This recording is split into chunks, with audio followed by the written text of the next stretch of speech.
Bom dia, classe, tudo bem com vocês? Meu nome é Wagner Luiz Moreno de Almeida. Estou aqui para ensinar para vocês e trabalhar uma das revoluções, um dos episódios históricos mais famosos da nossa história ocidental, que é a Revolução Francesa. E a Revolução Francesa, ela é importante para nós, essa aula, que nós possamos compreender principalmente a forma como a França se classificava no mundo europeu naquele momento e naquele tempo. Nós estamos falando de um tempo onde 1700 estava no auge do iluminismo, e essas ideias de iluministas, inclusive alguns deles franceses, acabaram corroborando para uma mudança radical e política dentro da França.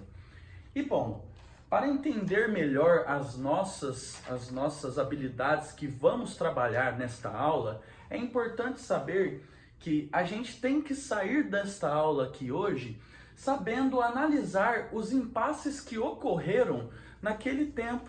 E não só os impasses do tempo, mas sim das camadas políticas que ocupavam os poderes daquele tempo, né? Com essa análise, classe, a gente consegue transportar para o nosso país uma revolução que acabou acontecendo lá na Europa, que muitas vezes a gente poderia achar que nada tem a ver conosco, mas sim, foram mudanças profundas na sociedade, principalmente na forma como a gente, como vamos dizer, politicamente se controlava ou se regia dentro de todos os países. Para começar, é preciso saber, na França, bem como na Europa, em 1700 até um pouco antes, reinavam reis absolutistas. Reis absolutistas usavam plenos poderes e centralizados somente na figura do rei, ou seja, o rei mandava em praticamente tudo da França. Só que é importante destacar que aqui no mapa da Europa mesmo, né, a Europa em si, não só a França vivia um reino, uma fase absolutista, né? E assim a gente pode compreender, e assim é fato para vocês alunos, que a França teve um dos maiores e maiores poderosos reis absolutistas, o famoso Rei Sol. O Rei Sol que simplesmente dizia, o Estado sou eu.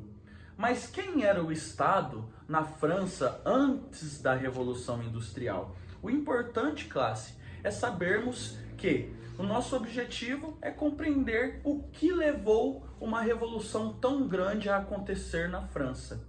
E bom, para entendermos melhor como funcionava a França, é necessário utilizar esse esquema aqui para a gente poder melhor visualizar. Por exemplo, a França era dividido claramente em 3 estados. O primeiro estado era ocupado por membros do clero, padres e pessoais ligados à religião católica. O importante a se dizer deste tempo era que a França tinha um forte caráter católico nisso tudo. E bom, pessoal, esse foi um belo resumo para nós entendermos o que acontecia na França naquele momento para que pudesse ocasionar uma revolução. Só que é importante dizer que só fora possível que a revolução tenha sido desencadeada graças a uma enorme, um enorme contraste na população.